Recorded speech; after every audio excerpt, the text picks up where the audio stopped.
ঊর্ধ্বমুখীর example মনে রাখবো big পাপা দিয়ে। ওকে, বিষকাটালি, গোলমরিচ, পান এবং পানিমরিচ। ওকে, বিগ পাপা ঊর্ধ্বমুখী। নিম্নমুখী ডিম্বক দেখো, এটা সবচেয়ে বেশি পরিমাণে 75% থাকে। মটর, এটি হচ্ছে একটা নিম্নমুখী ডিম্বক। ওকে, আর কি কি আছে? নিম্নমুখী ডিম্বকটা কাহিনী হচ্ছে এটা তোমাদের ইসারের বইতে নেই। কি বলে এটাকে? না, এটা আছে, সরি, নিম্নমুখী ডিম্বক আছে। তাহলে নিম্নমুখী ডিম্বকগুলোকে কিভাবে মনে রাখা যায়? নিম্নমুখী ডিম্বকগুলোকে তুমি এই লাইন দিয়ে মনে রাখতে পারো। ঠিক আছে, মনে করো তোমরা কানামাছি ভবো খেলতেছো, তোমার বান্ধবীর নাম হচ্ছে নিশি, সবাই বলতেছে যে নিশি দেছ, নিশি দেছ, আর তোমার নাম হচ্ছে মটর।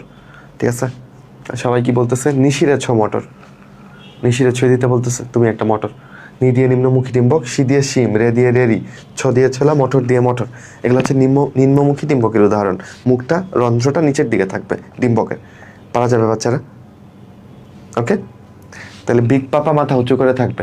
আর নিশিরে ছ মটর, এটা দিয়ে তুমি মনে রাখবা নিম্নমুখী ডোম। কেমনে মনে রাখবা? নি দিয়ে হচ্ছে নিম্নমুখী, হইল? এটি সবচেয়ে বেশি পরিমাণে থাকে। অধোমুখীটা হাসান স্যারের বইতে নাই, অন্যান্য স্যারের বইতে আছে। এটাকে এক্সট্রা করে পড়তে চাইলে পড়তে পারো।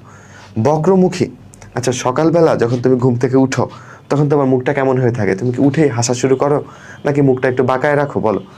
মুখটা সকালবেলা উঠে তো আয়নার দিকে তাকানো যায় না, মুখটা খুব বাঁকায় রাখো। তাহলে সকালবেলা তুমি বক্রমুখী হয়ে থাকো।